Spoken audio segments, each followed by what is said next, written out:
Ika-6 na kabanata sa pagpapatuloy. Hindi mapigilan ang kanyang pagtawa sa kanyang narinig. Na tinatanong ng ating bida na si Lee Jung-ryong sa kanyang isip na kung sino daw kaya ang babaeng ito. Ang ating bida ay masayang naiisip na ang babae daw na yon ay tumatawa ng napakalakas. Na tinitingnan niya at ng kanyang kapatid ang babae habang tumatawa. Na sinasabi nito na patawarin daw siya sa kanyang ginagawa.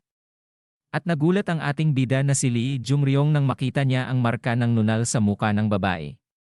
Nagtataka na sinabi pa niya na kaya daw pala ay parang may kakaibang pamilyar siyang nararamdaman. Makikita ang babae at sa likod niya na naiisip ang nangyari sa provincial exam na sinabi pa niya na siya daw ang scholar na nakilala niya sa provincial examination. Pagkatapos ay sinabi ng babae sa kanya na ngayon lang daw niya ito napagtanto. Hindi daw ba nagkita na sila dati, di daw ba? Habang masama ang tingin ng kanyang kapatid sa kanya, ay sinabi pa ng babae na paumanhin daw sa kanya dahil sa huling pagpapakilala niya. Siya daw ay sinambuong soso. Pagkatapos ay sinabi ng ating bida na si Lee Jung-ryong na siya daw pala ay sinambuong soso. Sinabi pa niya na siya daw ay ang granddaughter ng kasalukuyang nambuong clan patriarch, Lightning Sword, nambuong Yoryong. Sinabi ng ating bida na si Lee Jung-ryong sa kanyang isip na ang nambuong clan ay isang malaking martial clan na namumuno sa Yangzhou sa Hilaga. Makikita si Soso na sinasabi ng ating bida sa kanyang isip na ang sabi daw niya kanina ay meron siyang appointment. Kaya sa tingin daw niya siya ay dito pupunta. At ang akala pa daw niya isa lang siyang clumsy na scholar. Dagdag pa niya na siya daw pala ang batang miss ng nambuong clan na nag-disguise para kumuha ng provincial examination. Ayon sa kwento ang pagkakataong maging kaibigan ang apo ng patriarch ng kasalukuyang nambuong clan ay mahirap dumating. Kung tutuusin daw dalawa lang ang supling ng nambuong clan, si Nambuong Soso at ang kuya niya na kilala bilang sword genius. Makikita ang kanyang kapatid na namumula na nakatingin kay Nambuong Soso. Na ayon pa sa kwento na ang dahilan kung bakit ang salo-salo na kainang ito ay minsan sa buhay na oportunidad para kay Lee Jung-ryong. Na kapatid ng ating bida. Ayon pa sa kwento kung magagawa daw niyang makipagkaibigan sa kanya, siya ay magiging isang mahusay at maasahang kaalyado sa sunod-sunod na digmaan. Kasama ang kanyang mga nakatatandang kapatid. At sa madaling salita siya daw ang huling alas para makakuha sila ng koneksyon sa kanila. Pagkatapos ay makikita ang ating bida na Kayuko na sinasabi niya kay Soso na siya daw ay si Lee Jung-ryong. Nagulat siya nang sabihin sa kanya ni Soso na kilala daw niya siya. Nakasuntok ang kanyang kamao sa kanyang palad na sinabi niya kay Soso na kilala daw niya siya sa kabila na ngayon lang daw sila nagkasama. Habang hawak ang tasa na masaya ni Sosong sinabi sa kanya na di daw ba siya ang pinakasikat na tao sa entertainment establishment ng Hangzhou, di ba? Na masayang nakatingin sa kanya ang kapatid niya. Ang ating bida ay tumighim at inilihis ang tingin na sinsabi niya na ang mga chismis daw ay palaging pinalalaki. Nakangiting nagsabi si Soso ng mga katagang walang usok kung walang apoy. Nakangiting tumingin siya kay Soso na sinabi niya na kahit na daw ang maliit na apoy ay magdudulot din ng maraming usok. Sinabi naman ni Soso sa kanya na kahit na isang apoy na sumunog sa isang buong bundok ay tiyak na lumiliit sa kalaunan. Nakatingin sa kanya ang grupo ng kanyang kapatid na sinasabi niya sa kanyang isip na siya daw ay hindi ordinaryong babae. Nagulat siya nang sabihin sa kanya ni Soso na ngunit hindi pa rin daw niya sinabi sa kanila kung ano ang iniisip niya. Sinabi pa ni Soso sa kanya na bagamat kadalasan ay mas madaling punahin ang iba, mahirap daw naman ipahayag ang kanilang sariling pag-iisip ng lohikal. At lalo na daw sa tanong na walang tamang sagot. Nakangiting sinasabi pa ng kanyang kapatid kay Soso na pagbutihin pa daw niya ang pagtatanong. Dagdag pa ni Soso na kung kaya naman, mangyaring sabihin daw sa kanila kung ano ang kanyang iniisip. Na ikinagulat talaga niya. Ang gusto palang malaman ni Sosong kasagutan ay ang tanong sa provincial exam na unang pinag-uusapan ng kanyang kapatid at ng mga kasama niya. Seryosong sinabi sa kanila ng ating bida na si Lee Jung-ryong na mas gugustuhin pa daw niyang iwanan na lang ang mga karaniwang tao. Habang nagulat ang kanyang katabi na nanlaki ang mga mata sa kanyang narinig, ay tinanong siya ni Soso na kung bakit daw. Pagkatapos ay sinagot siya ng ating bida na ang Hilagang China daw ay matagal nang naging lugar para sa paggawa ng cotton. At tuwing taglamig, ang lugar na iyon ay dinudumog ng mga tulisan.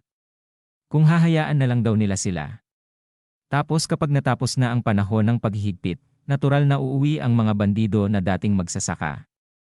Sinabi pa niya na kung tutuusin daw, mas mabuting mag-ani ng bulak kaysa maging tulisan. Tumingin sa kanya si Soso at sinabi niya na yon na daw ba ang lahat. Sinabi pa niya na kung ganun, ito daw ay nakakadismaya. Nakatingin ang kapatid niya at si Soso nang itinaas ang kanyang daliri na sinabi pa niya sa kanila na maglalagay daw siya ng mas mabibigat na buwis sa mga may-ari ng lupa, malalaking merchant at escort na ahensya. Pagkatapos ay sinabi ni Soso sa kanya na bakit daw bigla niya na lang nababanggit yan. Dagdag pa niya na hindi daw ba sila ang higit na nagdurusa dahil sa mga bandido. Sinabi ng ating bida na dahil kinukuha ng mga may-ari ng lupa ang mga nangungupahan na magsasaka, manggagawa sa murang halaga. Kapag masama ang ani, ang mga manggagawa ay nagugutom at nagiging tulisan. Yan daw ang unang dahilan. Sinabi pa niya na ang bulak na ginagawa ng mga magsasaka, ngunit hindi daw nakakakuha ng magandang pera. Pagkatapos ay ibinibenta sa malalaking mga ngalakal na kumikita ng malaking tubo mula rito. Yan daw ang pangalawang dahilan. Makikita ang mga escort na sinabi pa niya na habang ang mga bandido daw ay gumagala sa buong lugar, ang mga ahensya ng escort ay nakakakuha ng mas maraming trabaho at umunlad. Yan daw ang pangatlong dahilan. Kung ikukumpara daw nila kung magkano ang binabayaran at kinikita ng bawat isa sa kanila, makikita nila na dehado ang mga tenant farmers. Nakatitig lang si Soso sa kanya at walang masabi. Ang ating bida ay nakangiting tinitingnan si Soso. Habang makikita sila sa isang mahabang lamesa na puno ng pagkain, ay sinabi ni Soso sa kanya na ano daw naman ang kanyang gagawin sa mga taxes na nakolekta niya. Sinabi ng ating bida na pupunuin daw ang mga bodega ng bansa. Para ang mga tunay na magnanakaw na kilala bilang politiko. Na nagnanakaw daw ng lahat ng mga kayamanan. Sa sandaling iyon sinabi ni Soso sa harap ng ating bida. Ngunit pagkatapos daw ay ang mga karaniwang tao ay hindi makikinabang mula dito at sa katunayan ang mga politiko. Ang kanilang sikmura ay mabubusog. Bakit daw niya gagawin yun? Sinabi ng ating bida kay Soso na dahil sa ganoong paraan ang isa o dalawang hindi nabubulok at dakilang opisyal ay makapagpapamahagi man lang daw ng natitirang kayamanan sa mga karaniwang tao at makapagbibigay ng kaluwagan. Pumikit ng umiti si Soso na sinabi niya sa ating bida na paano daw maaaring umiral ang isang bagay na hindi epektibo sa mundo. Sinagot siya ng ating bida na ganyan daw talaga ang tungkol sa politika. Nagulat na naman si Soso at walang masabi sa kanyang narinig at nanlaki ang mga mata na nakatingin sa ating bida. Si Jo Yungyung ay nakatingin sa ating bida na napapabilib na sinabi sa kanyang isip na matalino daw ba siya noon pa man. Makikita si Soso na mangiti-ngiti. At pagkatapos ay sinabi nito sa kanya na yan daw ang sagot na siguradong magugustuhan ng mga examiners. Na ikinagulat ni Lee Byung-ryong na kapatid ng ating bida. Sinabi pa ni Soso sa kanya na ito daw talaga ay naging isang kahangahangang talakayan. Nakangiting tumingin sa kanya at sinabi pa nito na kung may isa pang pagkakataon, mas gusto daw niyang makausap pa siya. Isinuntok ang kanyang kamao sa kanyang palad tanda ng paggalang at sinabi niya na yon daw ay isang karangalan. Habang ang babae sa kanyang gilid ay masayang sinasabi nito sa kanya na yon daw talaga ay kahanga-hanga. Tumingin ng kakaiba ang kanyang kapatid na sinabi sa kanyang isip na ipapahiya daw sana niya siya sa harapan ni Jo Yungyung. Habang nakatingin sa isa't isa ang ating bida at si Soso, ay nangangalit ang mga ngipin ng kanyang kapatid na sinabi nito sa isip na hindi daw siya makapaniwala na siya ang nagpahiya sa kanya. Galit na makikita ang kanyang kapatid na sinasabi pa niya sa kanyang sarili na siya daw ay sobrang napahiya. Pagkatapos ay sinabi nito sa kanila na dahil daw medyo maingay dito, punta daw sila sa ibang lugar para uminom. Siyempre siya daw ang magbabayad ng lahat para dun. Na makikita na ikinagulat ng ating bida. Sinabi naman ng kanyang kaibigan na yon daw ang pinakamagandang narinig niya ngayon. At sinabi pa ng iba nitong kaibigan na siya daw talaga ay sobrang mapagbigay na tao. At sinabi nito sa kanila na mauna na daw sila sa baba at hintayin na lamang siya saglit. At tinawag ang ating bida na si Jung Ryong na ikinagulat niya at sinabi ng kapatid niya na sila daw ay mag-usap ng saglit. Na seryoso pa nitong sinabi sa kanya na mayroon daw silang dapat na pag-usapan sila lang dalawa. Makikita ang labas ng restaurant at sa loob nito ay nag-uusap ang dalawa na sinabi ng kapatid niya na kung may nakain daw ba siyang kakaiba ngayong araw. Nagtatakang sinabi sa kanya ng ating bida na ang kinain lang daw niya ay ang kanilang mga tira. At nainis ang kanyang kapatid na sinabi sa kanya na tanga daw ba siya. Sinabi pa ng kanyang kapatid na kung sa tingin daw ba niya, siya ay isang mahinang katulad niya. At sumagot na sinabi ng ating bida sa kanyang kapatid na siya daw ay masyadong masakit magsalita sa kanya. Sinabi pa niya na paano daw niya siya matatawag na tanga. Sumigaw ang kanyang kapatid na manahimik daw siya. At itinuro. Nagalit na sinabi nito na walang sino man daw sa Hangzhou ang hindi nakakaalam na ang ika-4 na Young Master ng Heavenly Dragon Escort Agency ay sinubukang magpakamatay sa pamamagitan ng pagtalon sa Westlake.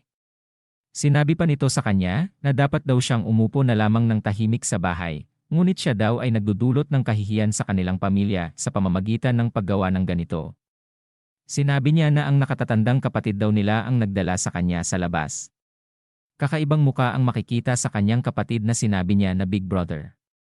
Nanlaki ang mata ng ating bida nang sabihin sa kanya na paano daw ang isang katulad niya na hamak na anak lamang ng isang katulong ay maglakas ng loob na tawagin siyang kuya. Habang nakaupo ay itinikom ang mga kamao na sinabi sa kanyang isip ng ating bida. Na kaya daw niyang tiisin ang mga panlalait at galit niya sa kanya. Ngunit upang hayaan ang isang tao na walang kaugnayan sa kanyang ina na minamaliit daw ito. Pagkatapos ay tumingin ang ating bida ng seryoso sa kanyang kapatid at sinabi ng kapatid niya na bakit daw siya ay nanlilisik kung tumingin sa kanya.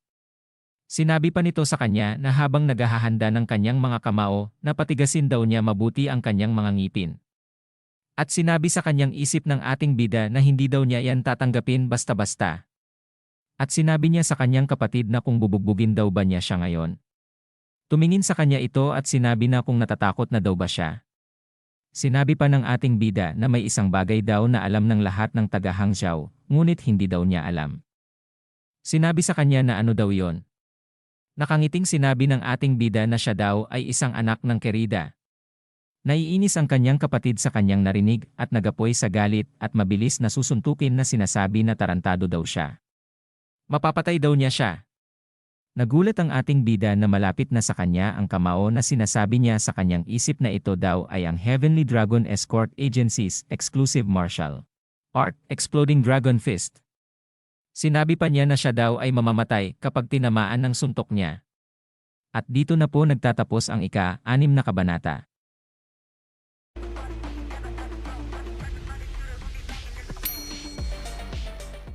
Ika-7 kabanata sa pagpapatuloy. Parating na ang suntok sa kanya na sinasabi niya sa kanyang isip na siya daw ay lagot na. Makikita ang kamao ng kanyang kapatid na sinasabi pa niya sa kanyang sarili na hindi na daw niya ito maiiwasan. Pagkatapos ay nagulat siya at nanlaki ang mga mata na tinititigan ang kamao na parating sa kanya na sinasabi niya na bakit daw ito ay sobrang mabagal. Mabilis na niiwasan ng ating bida ang ginawang suntok ng kanyang kapatid na pinagtatakahan nito. Sinabi ng kanyang kapatid na ang lakas daw ng loob nito na iwasan ang ginawa niyang suntok. Gumawa ng isang uppercut ang kanyang kapatid na inis na sinabi nito na subukan daw naman niyang iwasan ito.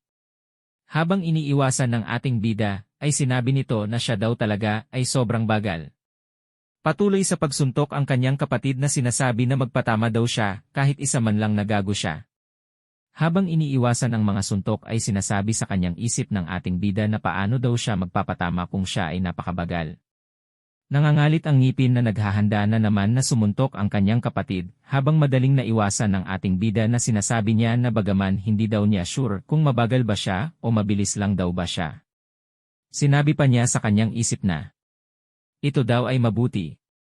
Inihanda ang kanyang kamay na sinabi pa niya sa kanyang sarili na baka pa daw siya mismo ang makatama ng suntok sa kanya.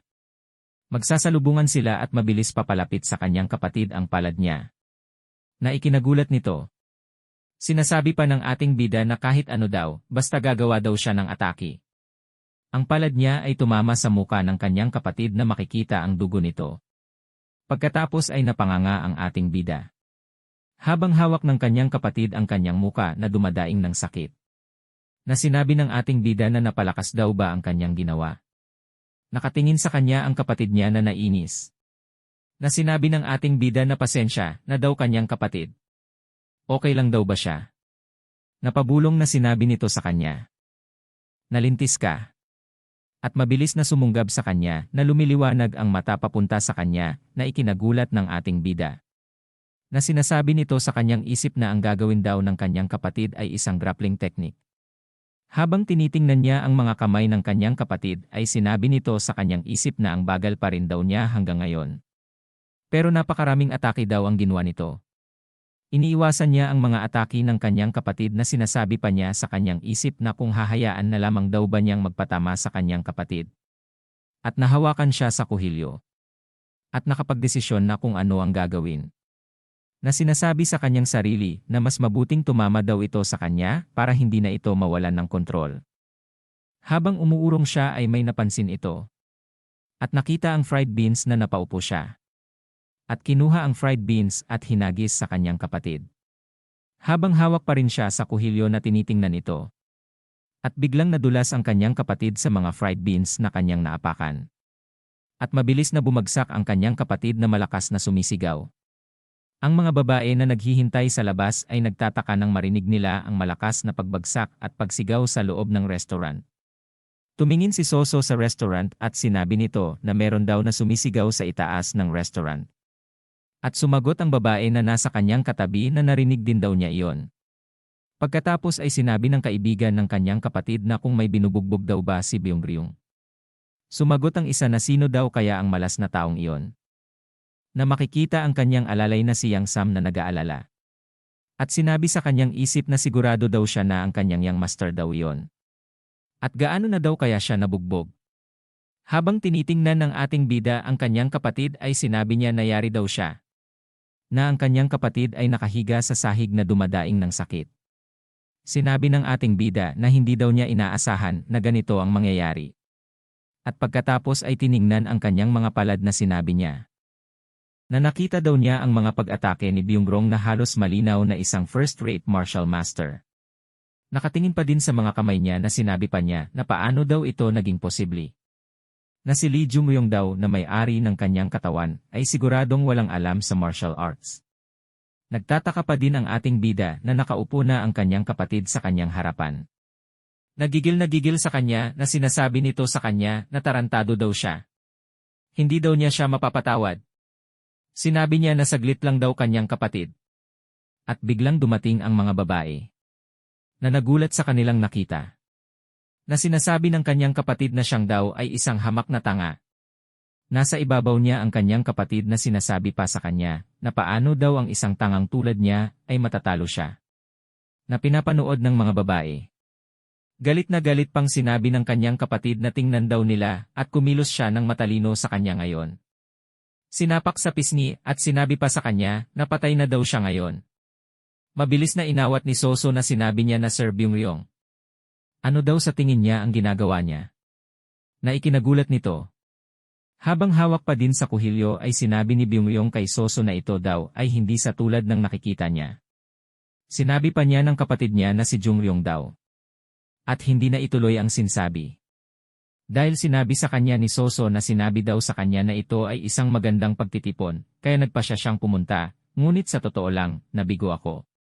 Nanlaki ang mga mata ni Soso na sinabi pa niya na hindi lang daw niya sinabihan ng pambata ang kapatid niya sa harap ng iba, at ito daw ay binugbog pa niya hanggang sa duguan. Makikita si Byung-ryung na sinabi pa sa kanya ni Soso na paano daw niya nagawa ang isang bagay na napakabulgar. Sinabi ni Lee Byung-ryung kay Soso na ito daw ay isa lamang hindi pagkakaunawaan. Sinabi sa kanya ni Soso na gaya ng sinabi ng matatalinong tao sa nakaraan, hindi mo dapat ilabas ang iyong galit sa iyong aso sa harap ng mga bisita. Sinabi pa sa kanya ni Soso na ang ibig daw bang sabihin ay mas mababa silang mga bisita para sa kanya. Tumalikod na si Soso na sinabi pa niya na wala daw sa kanya kung away sa pamilya ito o away dahil sa pag-ibig. Pero dapat daw niyang harapin yon ng mahigpit sa inyong mga sarili. Habang papaalis lumingon ng tingin at sinabi pa niya na hindi mo dapat tawagan ang iba.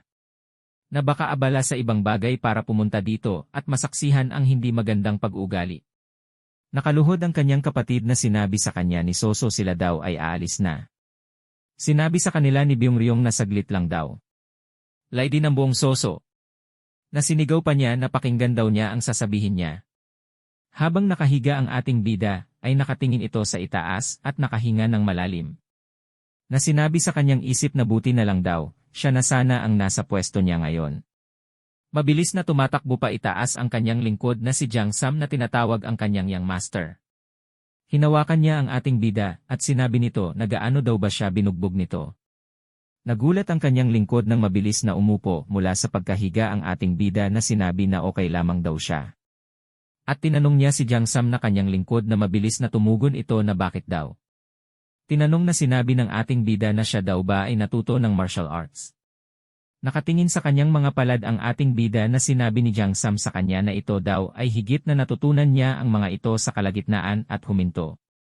Sa tingin daw niya ito ay noong 12 taong gulang siya. Sinabi pa niya na hindi daw ba niya natatandaan kung paano sumuko sa kanya ang martial arts instructor niya. Sinabi ng ating bida na ganun daw ba. Nakatingin pa din sa kanyang palad na makikita ang tatlong mga langaw na lumilipad sa kanyang gilid. Na mabilis niya dinakma ng kanyang isang kamay na ikinagulat ng kanyang lingkod na si Jiang Sam. Tiningnan niya ang langaw sa kanyang palad na sinasabi niya na paano daw niya nagagawa ang mga bagay na tulad nito. At dito na po nagtatapos ang ika-7 kabanata.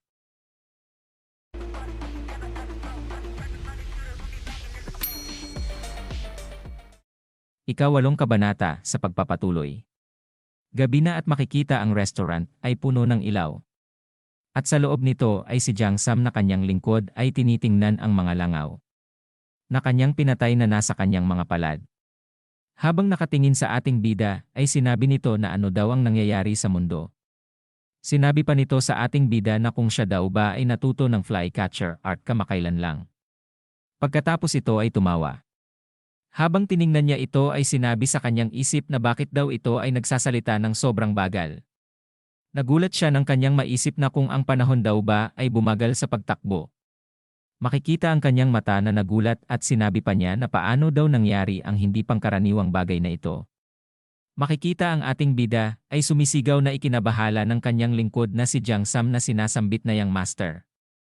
Nanginginig ang katawan ng ating bida na hinawakan ng kanyang lingkod na si Jiang Sam at sinabi nito ano daw ang nangyayari sa kanyang young master. Sinabi pa niya na kung siya daw ba ay masama ang pakiramdam. Pagkatapos ay sinabi ng ating bida sa kanyang isip na ano daw ang nangyayari sa kanya. Ang muka ng ating bida ay pawisan na sinabi pa niya sa kanyang isip na ang kanya daw dibdib. Hinawakan niya ito at sinabi niya na ito daw ay napakainit na ang pakiramdam niya dito ay parang sasabog. Tumutulo ang kanyang pawis na pinagmamasdan siya ni Jiang Sam. Na sinabi sa kanya ng ating bida na bigyan daw siya ng tubig at pakibilisan daw niya. Sinabi sa kanya ni Jiang Sam na kung tubig daw ba ang kanyang hinihingi. Sinabi ng ating bida na tama daw iyon malamig na tubig daw. Na mabilis na kumuha si Jiang Sam. Mabilis na lumapit si Jiang Sam na may dalang banga na may lamang tubig na mabilis niyang kinuha. Tinunggan niya ito na pinagmamasdan na pinagtatakahan ni Jiang Sam. Pagkatapos maubos ay sinabi niya kay Jiang Sam na bigyan pa daw siya ng marami. Hawak ang banga ng tubig ay sinabi ni Jiang Sam na kukuha daw siya sa baba. Nahihirapan ang ating bida na sinasabi nito sa kanyang sarili na bakit daw ito ay nangyayari sa kanya ng bigla. At ito daw ay parang may apoy sa kanyang dibdib. Nagulat siya nang makita niya ang kanyang dibdib ay nag-aapoy. Mabilis na hinubad ang kanyang damit na napamura at sinabi nito na siya daw talaga ay nag-aapoy. Inihagis ang damit na nasusunog. At nagtataka siyang nakatingin sa kanyang dibdib na makikita ang mga salitang nag-aapoy dito. Na sinasabi niya na ano daw ang nangyayari. Ito daw ba ay? Nagtataka pa din siya na tinitingnan ang nag-aapoy na mga letra. Pagkatapos ay kinakapan niya ang kanyang dibdib na sinabi sa kanyang isip. Na nawala na daw ang kakaibang pattern na yon. At ito daw ay parang pumasok sa kanyang katawan. Nagulat ng mapagtanto at nanlaki ang mga mata na sinabi niya na ito daw ba ay maaring ang mga salitang nakasulat na kasama niyang nasunog. Na ang bambubo.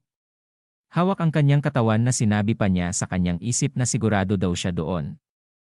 Sinabi pa niya na ang sinaunang anting-anting sa loob ng kawayan na aklat na yon na sinunog daw niya ng sarili niyang mga kamay sa kanyang nakaraang buhay. Ay nakaukit na ngayon sa kanyang katawan bilang resulta ng kanyang pagkilos. Makikita ang kanyang mata na sinabi pa niya na ang kapangyarihan ba nito ay nagiging dahilan upang bumagal ang oras sa paligid niya. Hinawakan ang kanyang katawan na sinabi pa niya sa kanyang isip na ano daw ba ang anting-anting na ito. Dumating na ang kanyang lingkod at sinabi na andito na daw ang tubig na hinihingi, pagkatapos ay nagulat ito nang makita siya, ang damit na nasusunog na napasabi na Diyos na mahabagin. Ano daw ang nangyari dito? Kinuha ang kanyang damit ni Jiang Sam at tiningnan na sinabi nito na paano daw niya nasunog ang damit na ito. Seryoso niyang tinawag si Jiang Sam. At pagkatapos ay masayang sinabi niya na parang ang swerte daw ay pumapanig sa kanya. Tumawa ng kakaiba na mayabang niyang sinabi sa kanyang lingkod na si Jiang Sam.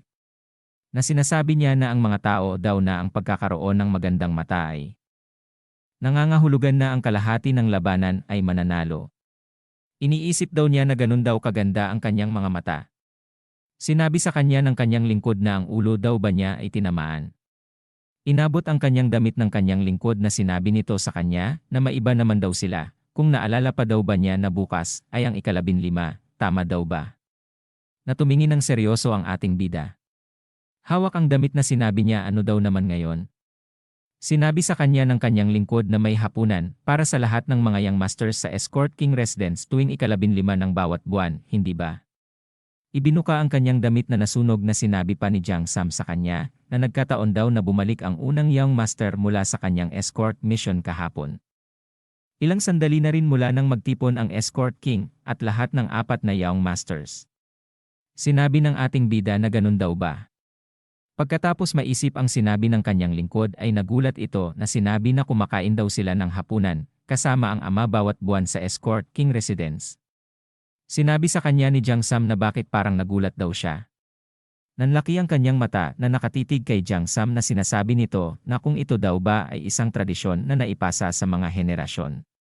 Madaling lumipas ang oras. At makikita ang buwan ay bilog sa harapan ng palasyo ay mga gwardyang nagbabantay. Makikita ang Escort King na kumakain at ito na pala ang araw na sila ay magsalo-salo. Makikita ang mga young master at ang kanilang ama na tahimik silang nakaharap sa isang lamesa. Makikita ang Heavenly Dragon Escort Agency's First Master na si Li Gabriong at si Heavenly Dragon Escort Agency's First Master na si Li Uryong at ang kanyang kapatid na si Li Byungryong na sumusubo ng pagkain. At siya na nakangiti na si Li Yungyong. Tumingin sa kanyang gilid ang ating bida na sinasabi niya sa kanyang isip na sinusubukan daw niya ang kanyang makakaya para ma-enjoy ang pagkain daw dito. Makikita ang kanyang ama at ang kanyang mga kapatid na. Sinasabi niya sa kanyang isip na ngunit kumakain, kasama ang kanilang ama na parang tigre at ang kanyang mga kapatid na parang lobo. Kinakabahan daw siya na hindi siya sigurado kung ilalagay niya ang pagkain niya sa kanyang bibig o ilong. Sinabi niya kay Byungyong na bakit daw itong gago na ito ay umaarte na parang malapit na siyang mamatay. Pagkatapos ay naisip niya ang sinabi sa kanya ng kanyang lingkod na si Jiang Sam na itinigil na daw ang kasal ng ikatlong young master kay Lady Jo Yungyong. Baka daw ilabas niya ang galit niya sa'yo, kaya mag-ingat daw siya. Pagkatapos ay sinabi nito sa kanyang sarili na ito daw ba ay dahil lang daw ba dun. Uminom ng may kakaibang muka ang ating bida na sinabi pa niya sa kanyang isip na ito daw ay hindi naman kagulat-gulat. Na makikita ang mukang palaka na malalim ang paghinga. Ibinaba ang chopstick sa lamesa ng kanilang panganay na kapatid na sinabi nito sa kanila na pagkatapos ng ilang pagsasaalang-alang. Sa tingin daw niya ay oras na para turuan si Jungryong kung paano gumawa ng ilang trabaho. Na ikinagulat ng ating bida sa kanyang narinig. Makikita ang kanilang ama na tahimik na nakikinig. Na sinabi pa ng kanilang kapatid na panganay. Na siya daw ay magiging 22 taong gulang sa taong ito. Nakangiting nahihiya ang ating bida. Na sinabi pa ng kapatid niya na sapat na daw ang kanyang paglalaro. Kaya dapat simulan na daw niya siyang tulungan sa paggawa ng trabaho sa escort agency. Tumawa sa kanyang isip ang ating bida na sinabi nito na bakit daw parang napakapalakaibigan niyang kumilos. Sumagot na sinasabi ng pangalawang kapatid na sinabi nito sa panganay nila na siya daw ay nagsasalita na parang ginagawa niyang mag-isa ang trabaho sa escort agency. Na pinagtatakahan ng ating bida. Nakangiting sinabi pa ng pangalawang anak na nakakahiya daw naman sa kanila yon. Na isinasaalang-alang na kasama pa daw man din nila kumakain ang kanilang ama. Sinabi pa niya na wala daw siyang pakialam kay Jungryong kadalasan. Bakit?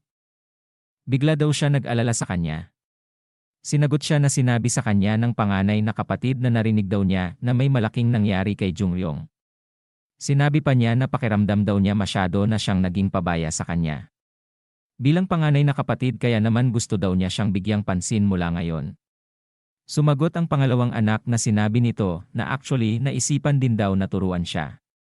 Gawin lang daw niya ang palagi niyang ginagawa at ituon ang mga pagsisikap sa gawain ng escort agency. Seryosong sinabi sa kanyang isip ng ating bida na anong ginagawa daw ng dalawang kapatid niya ngayon. Ang kanilang ama na si Escort King ay nakikinig lamang sa dalawa na sinasabi pa na hindi daw ba laging sinasabi ng mga tao na kapag biglang nagbago ang isang tao, mas mataas ang posibilidad na ito ay para sa masama at hindi para sa ikabubuti. Hinampas ng malakas ang lamesa ng kanilang ama at ang mga ito ay tumigil at tumingin sa kanya. Pagkatapos ay tinawag ng kanilang ama ang escort captain na sinabi nito na bakit daw napakaingay sa labas. Yumuko ang escort captain na humihingi ng paumanhin sa escort king. At sinabi nito na ang mahistrado ng sangay ng Hangzhou ay nagdala ng mga armadong sundalo ng gobyerno dito at iginiit na makipagkita daw sa kanya. Na pinagtatakahan ng escort king. At sinabi nito na ang mahistrado ng sangay daw ay gustong makipagkita sa kanya. Pagkatapos ay makikita ang ating bida na malaki ang ngiti na sinabi sa kanyang isip na ang mahistrado ng sangay daw ay andito. Maring ito daw ay. At dito na po nagtatapos ang ika-8 kabanata.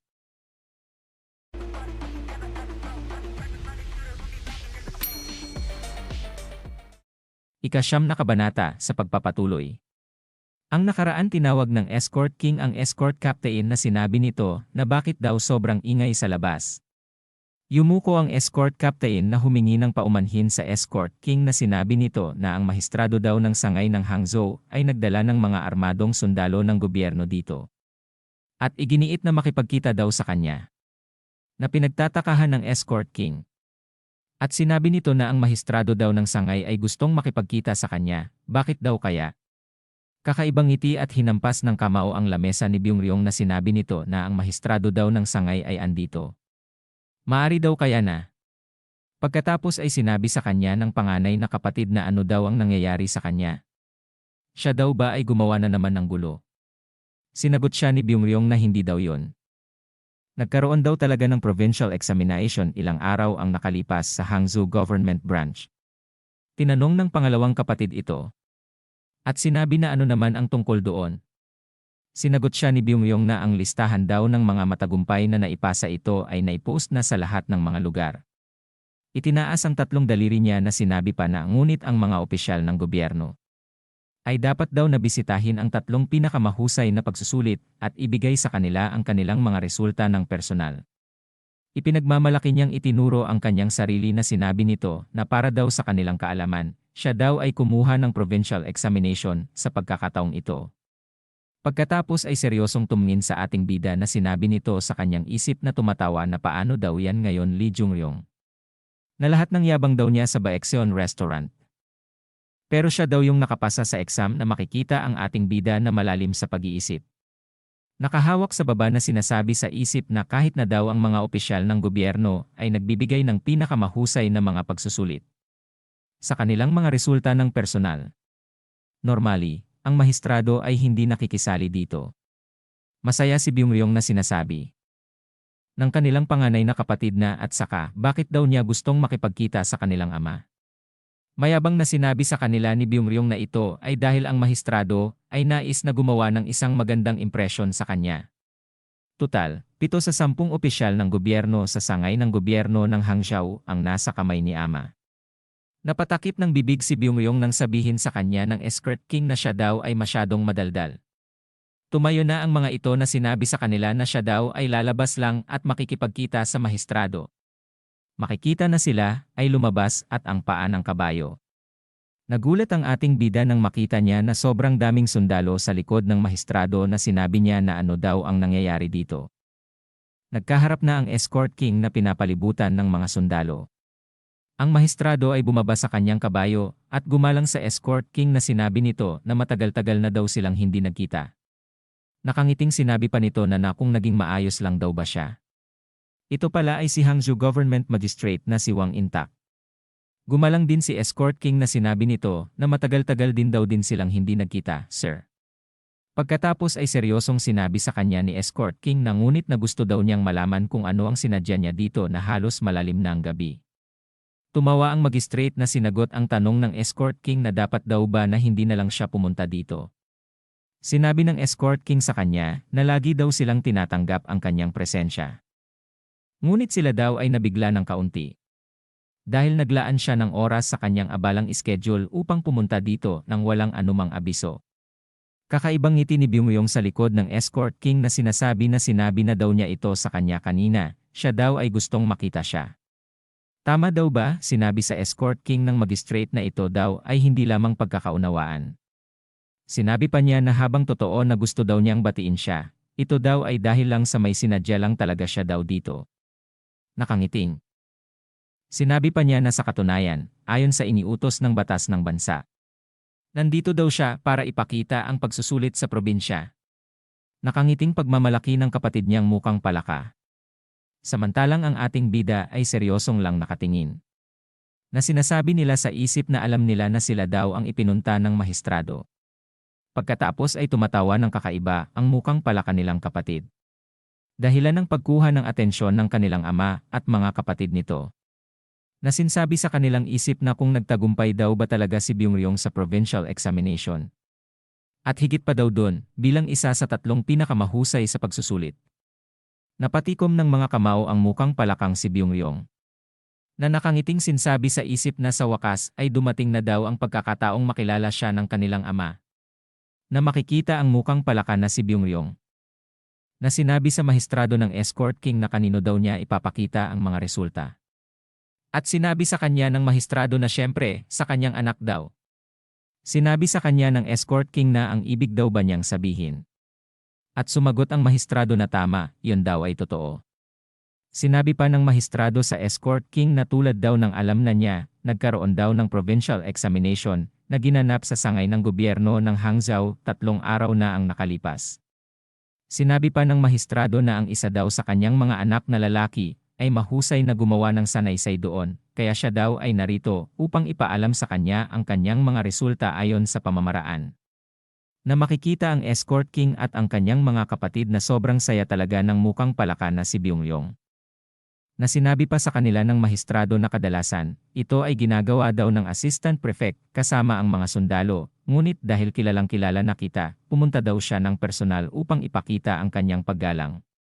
Pagkatapos ay sinabihan ng mahistrado ang kanyang alagad na nasa likod na sinabi niya na ihanda na daw nila. At tumugon ng mga ito na masusunod daw iyon.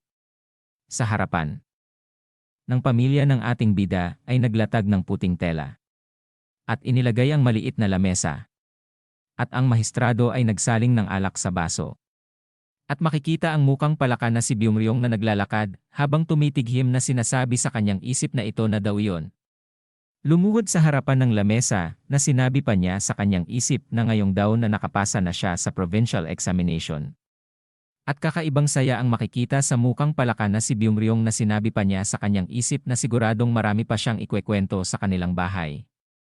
Makikita ang kakaiba nitong muka na sinabi pa niya sa kanyang isip na bukod pa daw dun, ay matutuloy na daw siya sa usapang kasal kay Jo Yung-yung. Binabasa na ng mahistrado ang scroll na naglalaman kung sino talaga ang nakapasa. Na sinasabi pa sa isip ng mukhang palaka na si Byung-yong na ang tagal daw niyang hinintay ang araw na ito. Habang nakaluhod si Byung-yong ay binasa na ng mahistrado ang nakasaad sa scroll na ayon dito.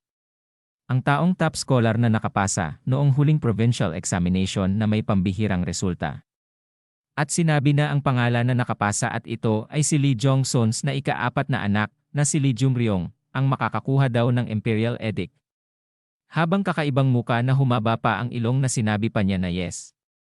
Siya daw ay si Lee Byung-rong ay tinatanggap ito. Nanlaki ang mga mata at nagulat ito. Nang hindi ang pangalan niya ang tinawag. Pati ang mga nasa paligid na tao ay nagulat na sinasabi sa kanilang isip na ano daw ang sinabi niya. Pagkatapos ang ama niya at mga kapatid ay tumingin sa ating bida. Na sinasabi ng mukhang palaka na si Byung-ryong na bakit daw hindi siya. Makikita ang muka ng ating bida na sinabi pa ng mukhang palaka sa kanyang isip na bakit daw ang tanga na yon ang tinawag. Makikita ang nasa gilid ng kanyang lingkod na si Jiang Sam na masayang sinabi na upang isipin daw na nakagawa ng top scholar ang Heavenly Dragon Escort Agency. Sinabi pa ng kanyang lingkod na si Jiang Sam na hindi ba ito ang unang pagkakataon para sa isang escort agency na gumawa ng isang nangungunang iskolar sa halip na isang akademya na may matagal ng kasaysayan. Nag-uusap ang mga taong nasa paligid. At sinasabi pa na pinag-uusapan daw nila ang pang-apat na young master na laging nasasangkot sa kaguluhan. Hindi pa rin daw siya makapaniwala. Sinabi pa nila na siya daw ay hindi pa rin makapaniwala na nangyayari ito. Namutla at pinagpapawisan ang mukang palaka na si Byung-ryong na sinasabi sa kanyang isip na parang may mali daw dito. At sinigaw niya sa mahistrado na baka daw siya ay nagkamali ng pangalan. Na sinabi pa niya na may kakaibang muka na baka daw ang nakasulat sa scroll ay ang pangalan niya. Sinabi pa niya na walang paraan na si Lee Jong-ryong ay kumuha ng provincial exam. Nakangiting sinabi sa kanya ng mahistrado na hindi daw. Nanlumo pa ang mukang palaka nang sabihin sa kanya ng mahistrado na ang top scholar daw talaga ay si Lee Jong-ryong. Napalingon ang mukang palaka na si Byung-ryong. Nang makita niya sa kanyang likuran ang ating bida na sinabi ng mahistrado na siguro daw ay nagkaroon na naman ng hindi pagkakaunawaan dito. At sinabi ng mahistrado sa ating bida na siya daw siguro ang ika-4 na anak na si Lee Jong-ryong. Na masayang sinagot siya ng ating bida na yes, siya nga daw ito. Nanginginig sa galit at pinagpapawisan si Byung-ryong na sinasabi sa kanyang sarili na ito daw ay imposible. Si Lee Jong-ryong, paano daw naging siya iyon? At iniaabot na sa kanya ang scroll ng mahistrado. Nakaluhod ang ating bida sa harapan ng mahistrado na sinasabi niya na siya daw ay si Lee Jong-ryong. Na tinatanggap ang imperial edict na ibinigay ng kanyang kamahalan. Pagkatapos ay nagsigawan ang mga nasa paligid. Na binabati siyang congratulations fourth young master. Habang nakaluhod siya sa harapan ng lamesa, ay sinabi niya sa kanyang isip na siya daw na dating pilay na porter.